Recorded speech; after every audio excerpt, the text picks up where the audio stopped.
illnesses. And Homeland Security says potentially active volcanoes in the United States exist mainly in Hawaii, Alaska, and the Pacific Northwest. When pressure builds up within a volcano's molten rock, it has the potential to erupt, sending forth lava flow, poisonous gas, and flying rock and ash that can sometimes travel hundreds of miles downwind. Follow instructions of local emergency officials. Knowing your community warning system and disaster plans, including evacuation routes. Plan to evacuate quickly and to take your portable emergency supply kit with you. Plan ahead by adding extra goggles and something to cover your nose and mouth to your emergency supply kit. Include something to cover your nose and mouth for every member of your family. If you are unable to evacuate, and in order to protect yourself from falling ash, you should remain indoors with doors, windows, and ventilation closed until the ash settles. Stay informed. Local authorities may not immediately be able to provide information on what is happening and what you should do. However, you should listen to NOAA weather radio, watch TV, listen to the radio, or check the internet often for official news and instruction as they become available. I believe that it's a mild possibility for Brooklyn, New York to be affected by a volcanic eruption. And if a volcanic eruption does take place outside of Brooklyn, New York, then I believe it can happen between the years 2009 and 2016. Number 4 is about radiological attacks. In the year 2008, I had a dream about some type of radiological incident taking place in the United States. Let us learn how a person can best survive a radiological attack from studying FEMA, CMO, and from studying CDC emergency readiness documents. FEMA says, terrorist use of a RDD, which means radiological dispersion device, is also often called a dirty bomb, is considered far more likely than use of a nuclear explosive device. A RDD combines a conventional explosive device, such as a bomb, with radioactive material. It is designed to scatter a dangerous and sublethal amount of radioactive material over a general area. Such RDDs appeal to terrorists because they require limited technical knowledge to build and deploy, compared to a nuclear device. Also, the radioactive material in the RDD are widely used in medicine, agricultural, industry, and research, and are easier to obtain than weapons-grade uranium or plutonium. The primary purpose of terrorist use of a RDD is to cause psychological fear and economic disruption. Some devices could cause fatalities from exposure to radioactive materials, depending on the speed at which the area of the RDD detonation was released or how successful people were at sheltering in place. The number of deaths and injuries from a RDD might not be substantially greater than from a conventional bomb explosion.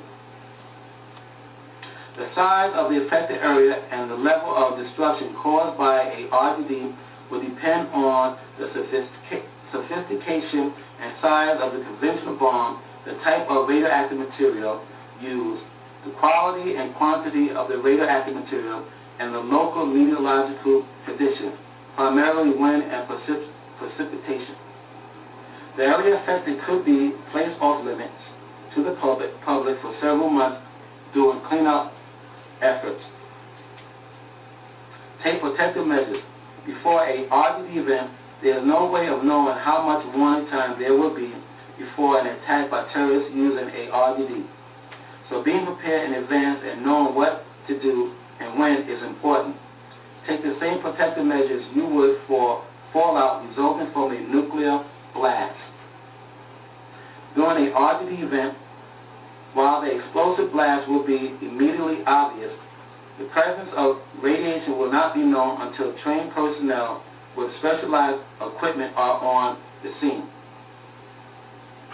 Whether you are indoors or outdoors, home or at work, be extra cautious.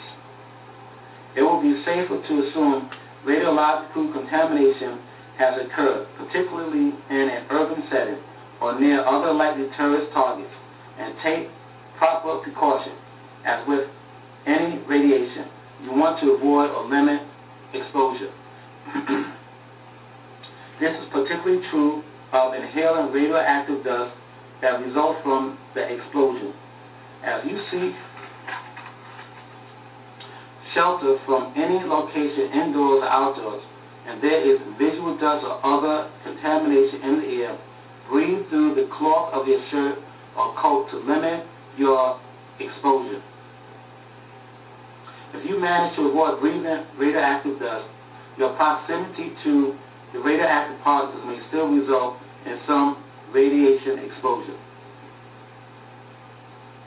If the explosion or radiological release occur inside, get out immediately and seek safe shelter.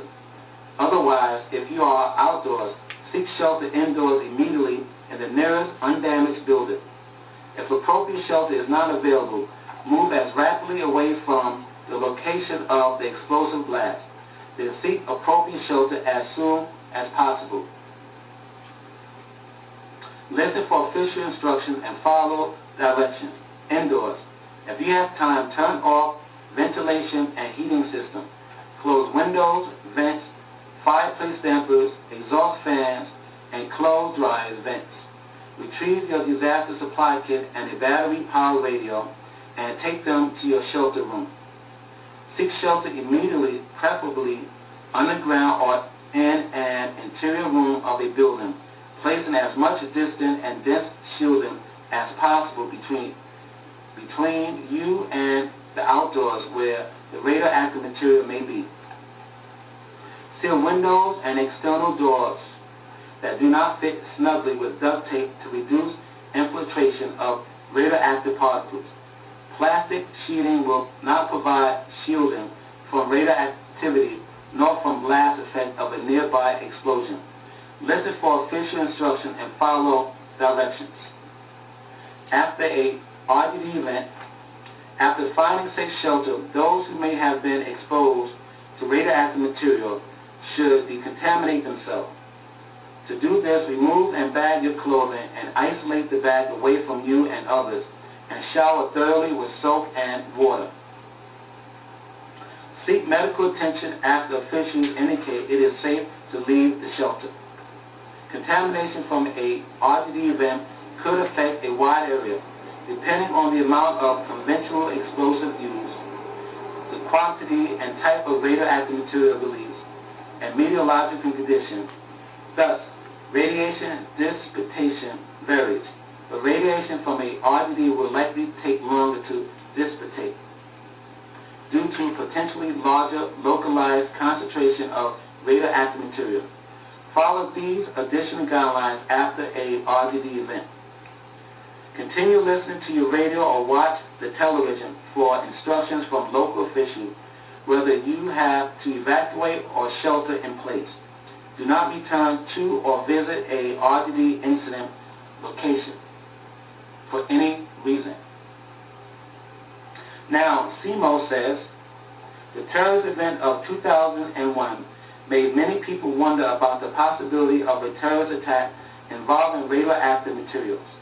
People who live near but not in the immediate area of the attack may be asked to stay home and take shelter rather than try to evacuate.